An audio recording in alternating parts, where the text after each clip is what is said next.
They say history is written by the victors. But what if one of the fiercest resistances against the British Empire was led not by a king, but by a grandmother?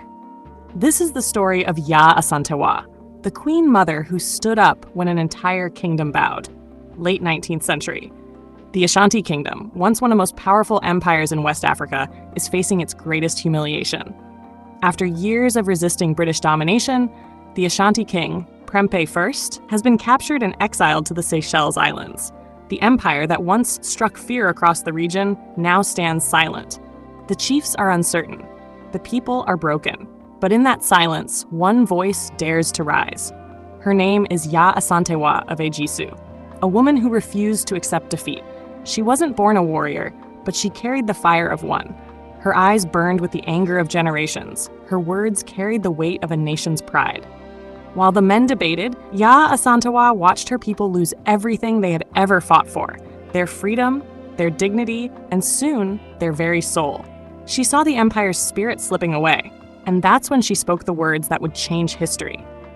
"If you men of Ashanti will not go forward, then we, the women, will.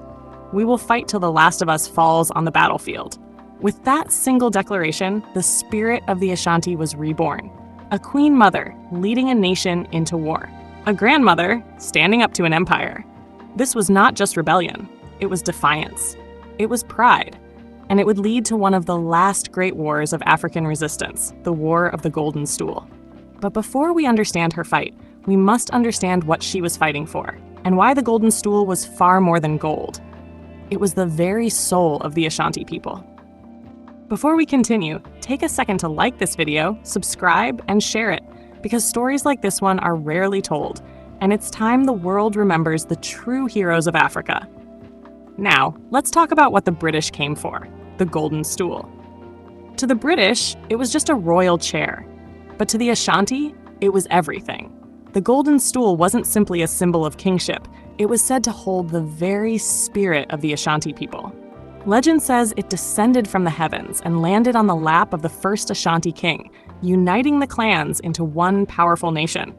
No one, not even the king himself, was allowed to sit on it. It represented the soul of the people, their history, their unity, their pride. But in 1900, the British governor, Sir Frederick Hodgson, made a fatal mistake. Standing before the Ashanti chiefs in Kumasi, he demanded to sit on the Golden Stool.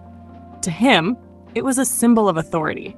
To the Ashanti, it was an unforgivable insult, a direct attack on their identity. Imagine it. The very people who had lost their king were now being told to surrender their soul. The chiefs sat in silence, powerless and humiliated. But somewhere in that crowd, Yaa Asantewaa's heart burned like fire. She saw what no one else dared to say, that if they didn't stand now, they would never stand again. When the meeting ended, she called the chiefs together.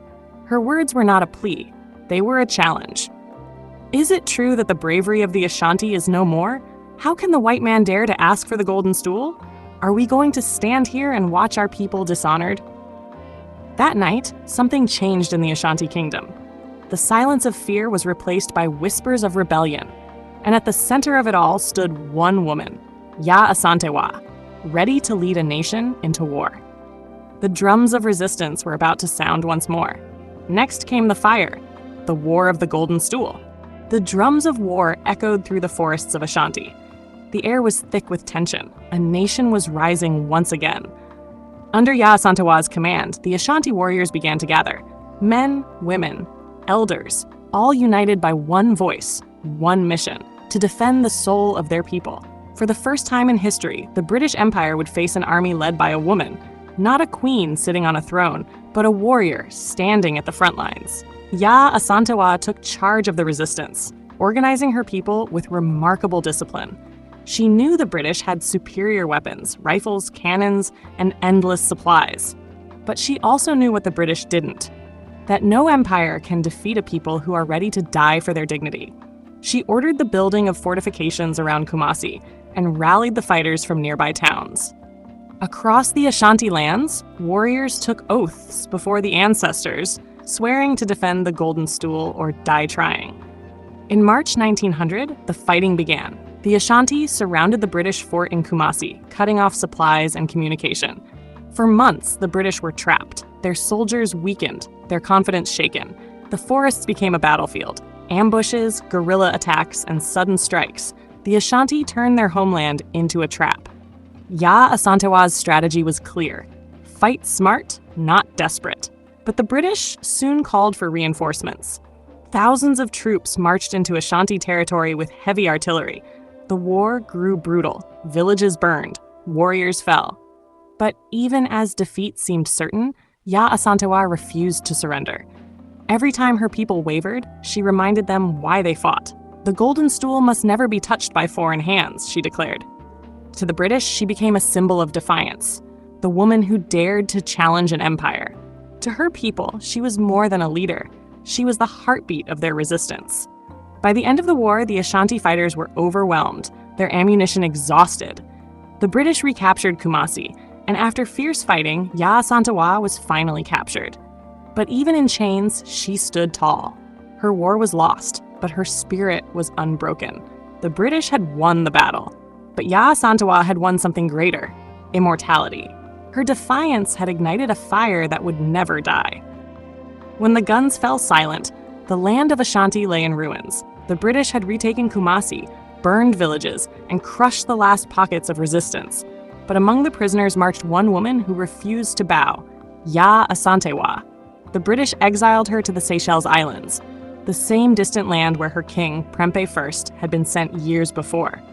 She was far from home, stripped of her freedom, surrounded by the sea, but even there, her spirit remained unshaken. They thought exile would silence her name. Instead, it made her legend grow. Across Ghana, mothers told their children about the queen who had stood up to the white man. Across Africa, her story became a symbol, proof that the fight for freedom was not just a man's war, but a human duty. Yaa Asantewaa died in exile in 1921. She never saw her land free again. But the seeds she planted did not die with her. 36 years later, Ghana became the first African nation to gain independence from colonial rule. And when Kwame Nkrumah raised the new flag of Ghana, the spirit of Yaa Asantewaa was there, in the red for the blood of those who fought, in the gold for the wealth they defended, in the green for the land they refused to surrender. She had fought not just for a stool, but for identity, for dignity, for the right of a people to exist on their own terms. Today, her statue stands proudly in Ejisu, the same land she once ruled. Her name echoes in schools, songs, and ceremonies. And yet, beyond Ghana, few know her story. But her message is clear and timeless. Never surrender your soul. Never allow others to define your worth. Yaa Asantewaa proved that courage has no gender, that leadership has no crown, and that even in defeat, truth cannot be destroyed. Empires rise and fall, but legends like hers never fade.